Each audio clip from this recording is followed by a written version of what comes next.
Hello and welcome to a new video. In this one we played against living ends. So I was quite unlucky with the opening hand as I had to go down to 5, but when I think about it now, I was kinda lucky to get the relic in my opening hand. My opponent started with just the land, but I had a real plan just ready because I just played the Overlord. Opponent was ready for it though, and they played subtlety. Now in this case I was thinking what to do, but the result was quite easy. I just put it back on top. For some reason they also just let me to exile the subtlety, which I did not understand at the moment. And again they just went for land pass. I wasn't sure what was the plan honestly, and I haven't played against living end for a long time, so I had no idea what's going on. I took the flicker wisp from the Overlord and I was just ready to interact with their bin. I had no idea at the moment what was the idea, but when I think about it, having an open mana can help quite a lot.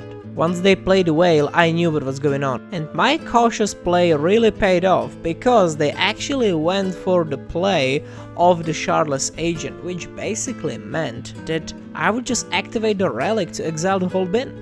Once they passed back, I chose to play it a little safer and just deploy Cathromos because I did expect them to play another living end, and it actually paid off. And they actually did it, which meant that the next turn I was just ready to play the Flicker Wisp and flip the Overlord. And from the Overlord I found the Solitude, which actually helped me quite a lot to stabilize against the Flare or any other threat that they might play. It might seem weird, but I was playing around another living end, which meant that I just blocked the Agent and let the Flare survive, but I took it down with the Solitude. But they didn't have another Agent, which meant I just kept my Overlord, which kinda spelled the end for my opponent.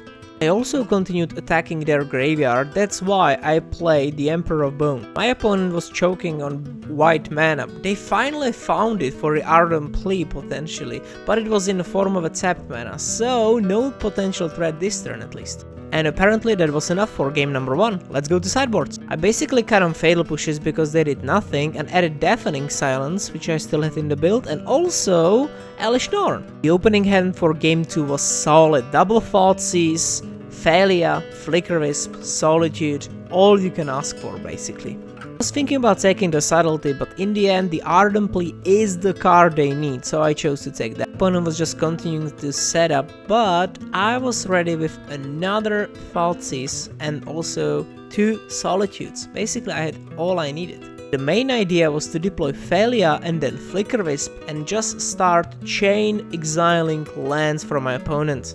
But when I drew the Overlord, it was actually more beneficial to just use the second Thoughtseize and then deploy the Overlord. The Force of Negation was a bit sad, but actually it did not really matter that much because I knew that they basically had to run out of blue cards for a subtlety.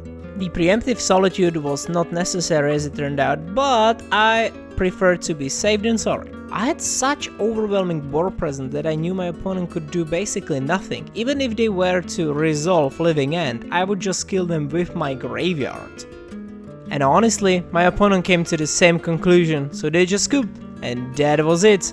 2-0, that was very clear. If you enjoyed this video, remember to like, subscribe, and take a look at other videos of the best deck in Modern Orzhov Blink. I will see you in the next one.